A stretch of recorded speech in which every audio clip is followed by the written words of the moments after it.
নমস্কার। আজকের গল্পপাঠ বিভূতিভূষণ বন্দ্যোপাধ্যায় রচিত একটি ছোট গল্প কুশল পাহাড়ি।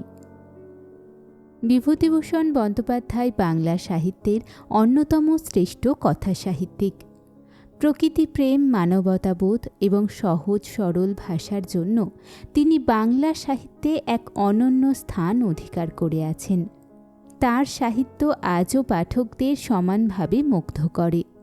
তাঁর সর্বাধিক বিখ্যাত উপন্যাস পথের পাঁচালী, এছাড়াও অপরাজিত, আরণ্যক, চাঁদের পাহাড়, ইচ্ছামতি প্রভৃতি তাঁর উল্লেখযোগ্য রচনা। আজ শোনাব তাঁরই লেখা একটি ছোট গল্প কুশল পাহাড়ি। ভাদ্রের শেষে মনোহরপুর বেড়াতে গিয়েছিলাম সেবার। কাছেই অরণ্যময় সুন্দরগড় স্টেট। মনোহরপুর স্থানটা চারিধারে শৈলচলে ঘেরা। বেড়াতে এসেছিলাম দুদিনের জন্যে। এখানে থাকবো ঠিক করেছিলাম ডাকবাংলোয়, কিন্তু আলাপ হয়ে গেল স্থানীয় এক বাঙালি ভদ্রলোকের সঙ্গে।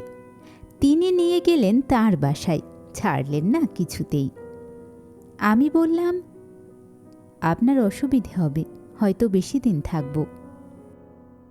তিনি মৃদু হেসে স্বস্তির নিঃশ্বাস ফেলে বললেন, বাঁচলুম, 2 মাসের বেশিও কি থাকবেন? না, থাকুন না। না। তবে কেন কিন্তু কিন্তু করছেন? প্রবাসে বাঙালির বন্ধু বাঙালি, স্বদেশে তা নয়। জানেন তো সঞ্জীববাবুর উক্তি, যতদিন ইচ্ছে থাকুন, নিজের বাড়ি মনে ভাববেন। মনোহরপুর থেকে 9 ক্রোশ দূরে কুশল পাহাড়ির ভৈরবখান, অর্থাৎ দেবতার ক্ষেত্র। একদিন মন্মথবাবু বললেন, যাবেন সতীশবাবু একটা খুব ভালো জায়গায়? কোথায়? ভালো একজন সাধু আছেন ওখানে।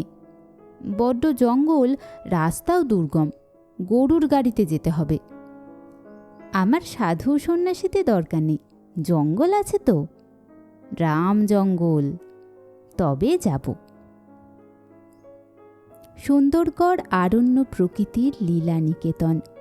পথে পথে করম গাছের ফুলের ঝরা পাপড়ি বিছানো। লম্বা ঠোঁট ধনেশ পাখি ও বনটিয়ার ডালে ডালে বেড়াচ্ছে। কচিত কোনো পর্বতচূড়ায় প্রভাতে সোনালি রোদ এলানো।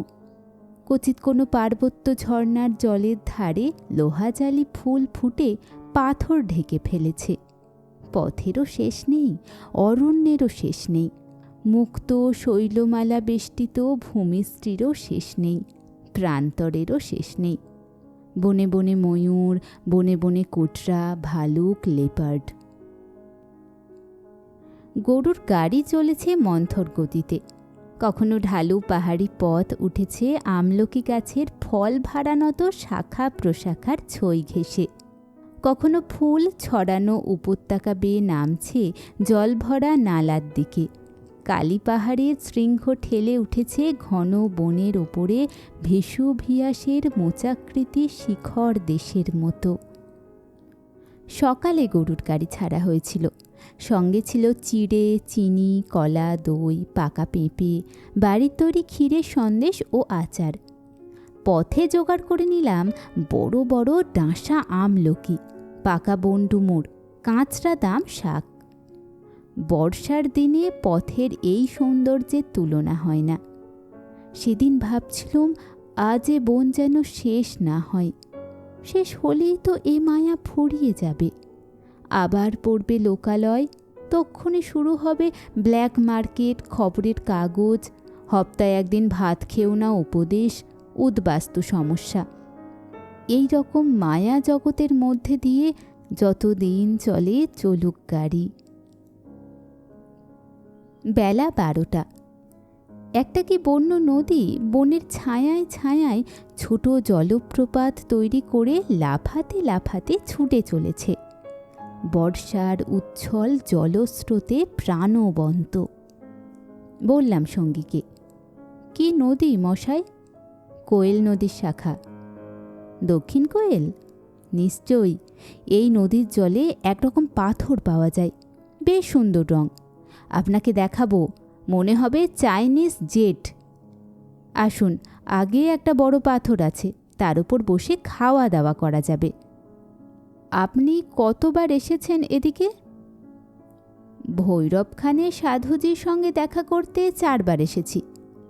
দেখবেন তিনি সাধারণ সাধু নন, ভক্তি হবে আপনার। এমনকি আপনারও বলা উচিত ছিল বোধহয়, আমার মতামত তো কাল শুনলেনি।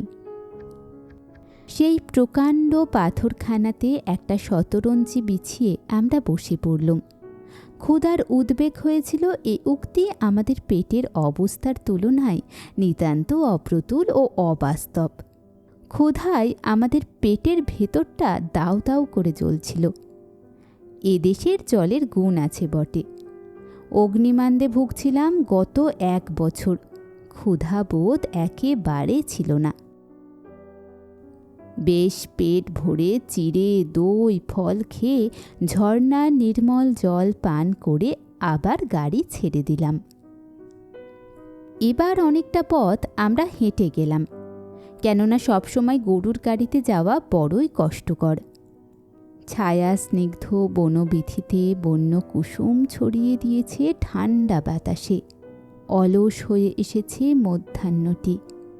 এই দীর্ঘ অবকাশমুখর নিভৃত নির্জন অরণ্য পথে কুঞ্জ বনে শুধু পাখির মেলা, শুধুই সাদা মেঘের উড়ে যাওয়া মাথার ওপরকার নীল আকাশের মাঝখানে, শুধুই ঘুঘুর ডাক দূরে দূরে গাছপালার মগডালে। বর্ষার মেঘ ওঠেনি তাই রক্ষে। একটা কথা আমার মনে হচ্ছিল, নাগরিক জীবন থেকে বহু দূরের এইসব বনপথ সম্পূর্ণ নিরাপদ।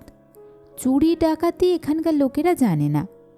সঙ্গী বললেন, এদের কাছে টাকার বাক্স রেখে যাবেন মশাই, চেনেন না চেনেন এসে আবার নিয়ে যাবেন, আমি জানি। রাস্তাঘাটে মেরে ধরে নেয় না? রিভলভার নেই? হাতবোমা জিপ নেই? ওসব শোনেনি কখনো এরা, চুরিই জানে না। চলে কি করে এদের? চাষ তো তেমন দেখছি নে। বীরহর জাত এদিকে বেশি, তারা বনের গাছে শিমের লতা তুলে দেয় যেখানে সেখানে, ওই শিমই তাদের খাদ্য। আর পাখি খরগোশ গিরগিটি সাপ সবই ওদের খাদ্য। অল্পে সন্তুষ্ট, খাটতে চায় না মোটেই। মহুয়ার তারিখে 3 দিন বোঁদ হয়ে রইল, টাকার মূল্য বোঝে খুব কমই। একটি বীরহর পরিবারের পর্ণকুটির পড়ল পথের পাশে বনের আড়ালে। পুরুষ নেই, মেয়েরা উৎখলে চিঁড়ে কুটছে। সুন্দর সুঠামো দেহভঙ্গি, অটুট স্বাস্থ্য উপচে পড়ছে সারা শরীর বেয়ে, মুখের হাসি পবিত্র সলজ্জ। ওদের ঘরের কাছে অন্য কোনো ঘর নেই, আছে দূরে দূরে। কোনো বাঙালির মেয়ে এই নিবিড় বনের মধ্যে এমন ধারা পর্ণকুটিরে একা ছেলেপুলে নিয়ে থাকতে পারবে না একদিনও। তাদের সভ্যতা দুর্বল মন বাঘ ভাল্লুক ভূতের ভয়ে আড়ষ্ট হয়ে যাবে একদিনে, হাতে পায়ে খিল লাগবে। সভ্যতা আমাদের শরীর ও মন নিস্তেজ করে দিয়েছে। এ কথার সত্যতা শহরে থেকে তত উপলব্ধি করা যাবে না। এক ট্রাম স্টপ থেকে অন্য ট্রাম স্টপ পর্যন্ত যেতে হলে যেখানে লোকে ট্রামে ওঠে, সেখান থেকে বুঝতে পারা যাবে না মুক্ত অরণ্য জীবনের সাহস, শক্তি, তেজ, কষ্ট, সহিষ্ণুতা। ভালো করে বুঝলাম সেটা আজ। অস্ত দিগন্ত পাটল বর্ণের রঙে আকাশ রাঙিয়েছে। বনতরুর শীর্ষে শীর্ষে রাঙা আলো, লতার দোলনি ঝোপে ঝোপে। এমন সময় ভৈরব থানে আমরা পৌঁছে গেলাম। সাথী বললেন, সঙ্গে মশারি আছে আমাদের? নেই। তবে মশা খুব? মনে হচ্ছে এখানে মশা আছে। চীনে ধূপ 2-1টা সুটকেসে আছে, জ্বালাবো এখন। থাকবো কোথায়? একটা ঘর আছে, সেখানে কেউ থাকে না, গারোয়ানকে দিয়ে ঝাঁট দিয়ে পরিষ্কার করিয়ে নেব। রান্না করা যাবে রাত্রে। খুব ভালো, এ তো এক রকমের পিকনিক।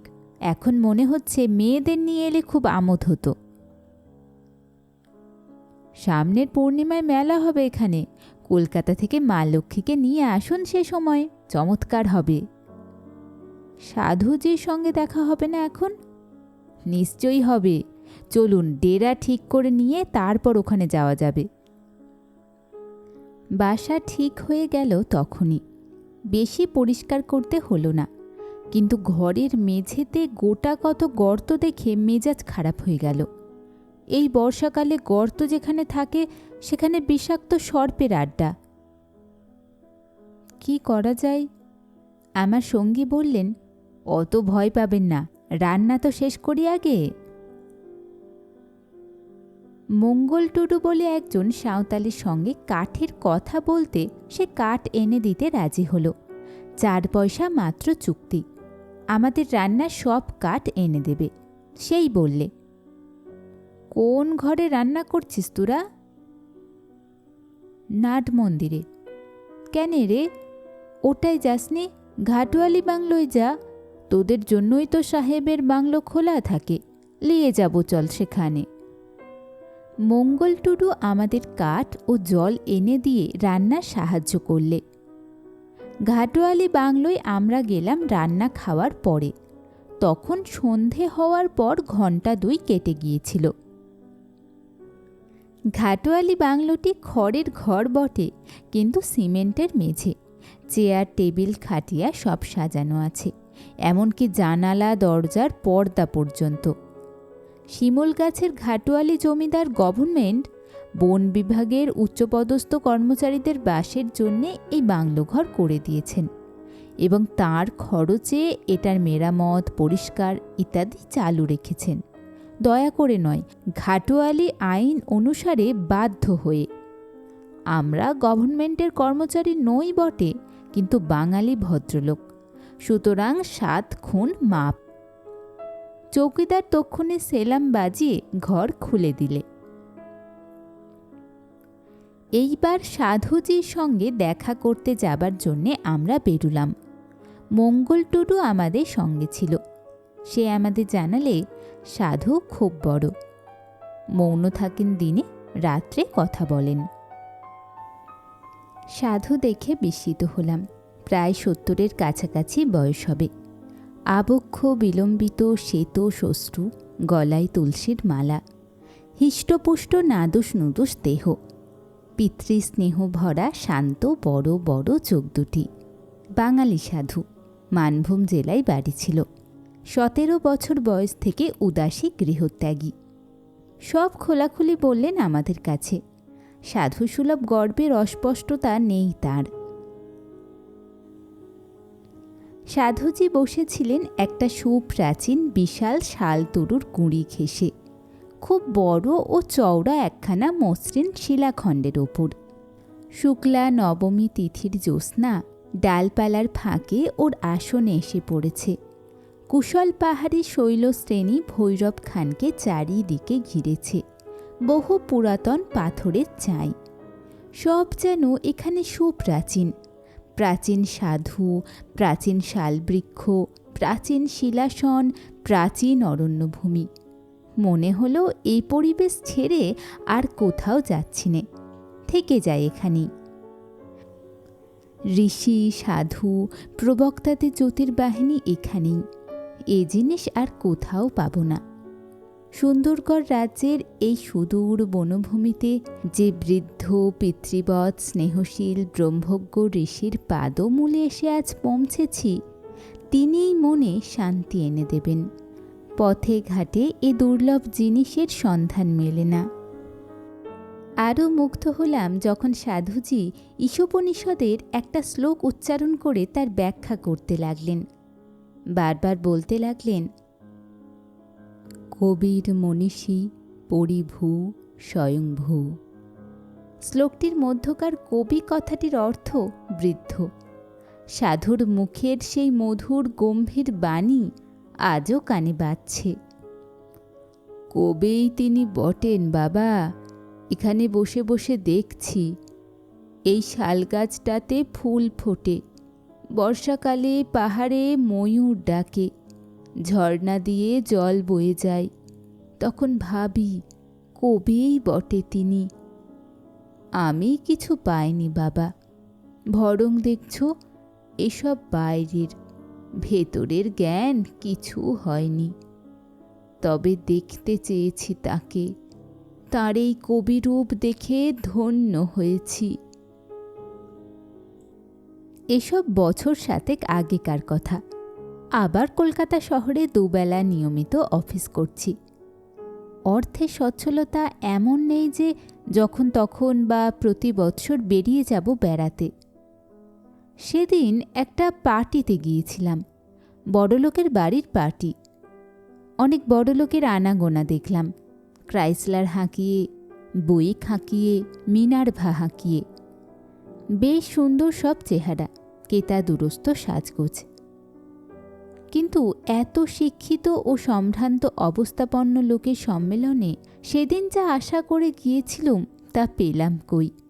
শুধুই শুনলুম বৈষয়িক কথাবার্তা, যেমন দেওঘরের বাড়িটাতে এবার আর যাওয়া হলো না, বড় ছেলের ইচ্ছে আরও কিছু ফার্নিচার কিনে পাঠিয়ে দিলাম। কেউ গেল না গতবার, এবারও না। ওটা আর রাখবো না, আমার তো নিজের সময় নেই যাওয়ার, ছেলেরাও যেতে চায় না। বিষণলাল দালাল 40,000 দর দিয়েছেন মার্চ মাসে। আমার স্ত্রীর ইচ্ছে নয় বাড়ি বেচি, অথচ যাওয়াই হয় না। আপনার রিজেন্ট পার্কের জমিটাতে কিছু করলেন? হ্যাঁ, প্ল্যান স্যাংশন করতে দেওয়া হয়েছে, 80,000-এর উপর এস্টিমেট দিয়েছে বাগচি। ওরাই করবে। পি ঘোষালের বাড়িটা তো বাগচিই করল, চমৎকার করেছে। অথবা ইলেকশনের আগে এসব মজুর শ্রমিকদের গোলমাল কেমন মনে করেন? ভালো না, সব জায়গায় চলছে। যে পার্টি মানে ভাবুন এদের সপক্ষে যাবে না, ইলেকশনের সময় তাদের মুশকিলে পড়তে হবে। সে তো বোঝাই যাচ্ছে, ইলেকশনের আগে দেশের মধ্যে বিরোধ, দলাদলির ফল এই দাঁড়াবে। তারপর চলল বিশ্লেষণ, রাজনৈতিক তথ্যের বিশ্লেষণ। সেই বৈদ্যুতিক আলোয় আলোকিত সুবেশ সুশিক্ষিত ভদ্রজন সমাগমের মধ্যে বসে আমার মনে আসছিল কুশল পাহাড়ির সেই প্রাচীন সাধুর কথা, তার সেই সুন্দর সরল বাণী। নির্জন বনানী ঘেরা বটতলাতে যা সে রাত্রে উচ্চারিত হয়েছিল, এখানে বসে আবার তারই স্মৃতি জেগে উঠল। অতীত দিনে দ্রুত আধো ভোলা আধো মনে পড়া কোনো মধুর গানের একটি চরণের মতো। আর একটি কথা তিনি বলেছিলেন, কি অদ্ভুত লাগছিল সেটা, সেই ভরা ভাদ্রের বেতসকুঞ্জ শাল বিথির পরিবেষ্টনীতে। মস্ত বড় একটা বাণী বলেছিলেন তিনি, মুক্তির ধারণা বন্ধন আছে বলেই আসে, যথার্থ বিচারের দৃষ্টিতে মানুষের মুক্তিও নেই, বন্ধনও নেই। ব্রহ্ম এক অচিন রাজ্য, যে সেখানে যায় সেই বোঝে ব্রহ্ম দ্বৈতও নয় অদ্বৈতও নয়। তিনি শাস্ত্রেরও পারে, বাদানুবাদেরও পারে, দ্বৈতবাদের প্রতিপাদ্য নয়, অদ্বৈতবাদেরও প্রাপ্য নয়। অনুভূতি একমাত্র জিনিস, মানুষ মুক্তই আছে, কেবল সে সম্বন্ধে সচেতন নয়। সে মানুষ সদা মুক্ত, সে মানুষ। কিছু পড়তে হবে না, কিছু সাধনা করতে হবে না, অনুভূতিই উত্তরায়ণে সেই অভিযাত্রী যা তাকে পলকে মুক্তির জ্যোতির্লোকে নিয়ে গিয়ে তুলতে পারে। বিশ্বাস করো বাবা, মানুষ মুক্ত, সেই নিজেকে বেঁধে রেখেছে, সেই অনুভব করুক সে মুক্ত, সে মানুষ, সে মুক্ত। আপনারা শুনছিলেন বিভূতিভূষণ বন্দ্যোপাধ্যায় রচিত একটি ছোট গল্প কুশল পাহাড়ি।